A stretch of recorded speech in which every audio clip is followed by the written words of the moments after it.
Okay, what's up, wonderful people? I think this is like the most I've ever spent trying to figure out lighting. I'm going to show you in a second how ridiculous this entire lighting setup looks. It's not even well lit. I'm 100% sure it's not even well lit, but I'm going to go with it because essentially I'm running out of time. I'm also running out of energy. I'm also sweating because I've been running up and down on this room trying to figure out a good lighting situation. Today's video is about I tried Thomas Frank's new habit tracking technique. It's a new habit tracking technique that I found and I wanted to share my views about it. Alright, so what is this Thomas Frank new habit tracking technique? So this technique talks about like not using digital media to actually, or digital forms, mobile forms. So not tracking your habits digitally, because it's all based on this whole idea of like getting streaks. If you've ever used apps like Duolingo, or you've used any other tracking habits apps, you know that it's always like this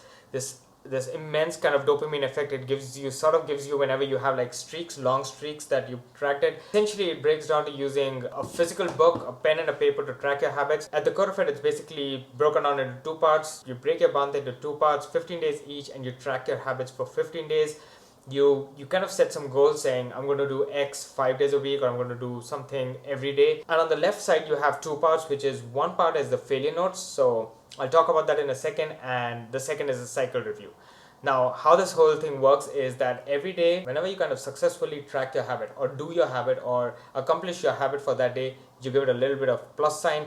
The days that you fail for whatever reason, it could be the ridiculous, out of your control reason, you put a negative sign, and then you go back to the failure notes and write down why you failed. At the end of the 15 days, you do a cycle review, which is you look at the failure notes and see what worked for you, what did not work for you, and it kind of is an adaptive way to incrementally check, yeah, this a habit that I want to track, and is this how I want to do it, and if not, then I chuck it out. If yes, you continue it for another 15 days. So essentially, this whole thing breaks down into very simple bite-sized planning of your habits. You don't overwhelm yourself saying I gotta form a habit and I gotta do it for the rest of my life.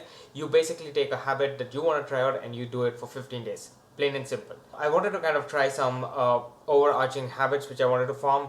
The first habit that I wanted to track is that I wanted to read minimum 5 days a week for 20 minutes. Second thing I wanted to track is go to the gym for 5 days a week. That's one second thing I wanted to track. And the third thing that I wanted to track very proactively is that I try to kind of improve my sleep and sleep by 10, 30, 11. Surprise, surprise, not all of them worked out. Definitely did not do the sleep thing. You guys probably already have heard me rant about this, that I haven't slept well. So how does this whole habit tracking help as opposed to some of the other ones?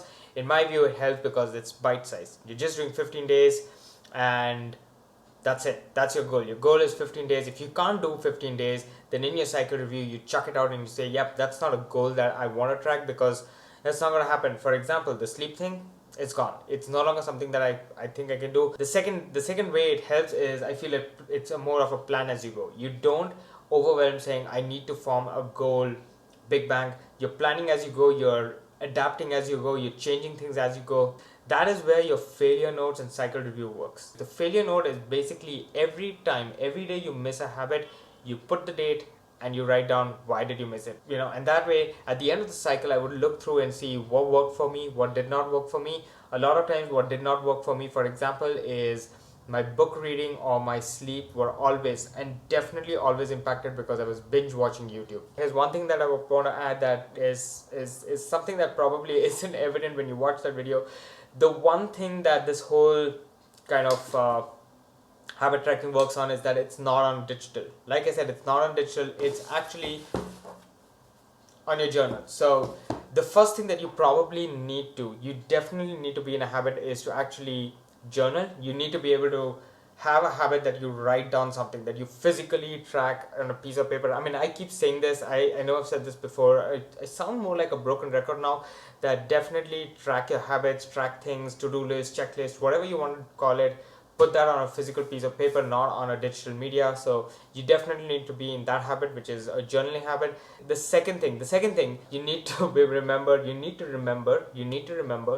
that at the end of the day, before you go to bed, you actually kind of complete it.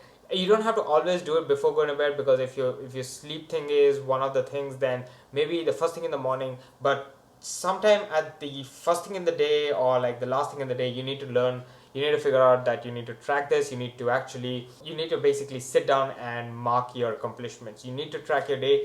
So this is my take. I mean, if you're not already in the habit of journaling or writing stuff down or not having 5 minutes to do it, this is not going to work for you. You need to, come on, you're trying to form a habit, you need to at least have one self-discipline in you. That is the fundamental thing that you need to have. Here's my take on it. Should you try it? Should you try it? 100%. I've definitely added the link. As you know, everything in life should be tried one. I always say try it before you actually kind of reject it. Do this for at least 2 cycles. Don't do it for just 1 cycle, because 1 cycle isn't enough. Do it for 2 cycles and tell me in the comments, how did that improve you? Like, just maybe one thing that you want to do is ease down in the number of goals, because the second cycle I kind of increased my goals. I said I gotta do this and that and this and that, and most of them kind of fell through. So make sure you just keep it to like 2 or 3 habits. Don't overwhelm yourself with like forming 10 habits. If you like this video, give it a solid thumbs up, subscribe, comment, tell me how this worked for you. Tell me if you've tried this, if you've actually tried this before and it worked for you. I'd like to hear from you. I'll see you guys in the next one. Peace. Alright, it does require me to show you this very weird DIY thing that I failed with. That's the wax paper I got the other day, and it's all magic behind here.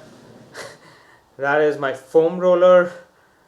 There's a jacket on a hanger that's kind of anchoring this, which is also on a clothes hanger on clothespin. That's what it's hanging on. Pile of books. One thing for sure, if anything collapses, everything is gonna fall. Peace.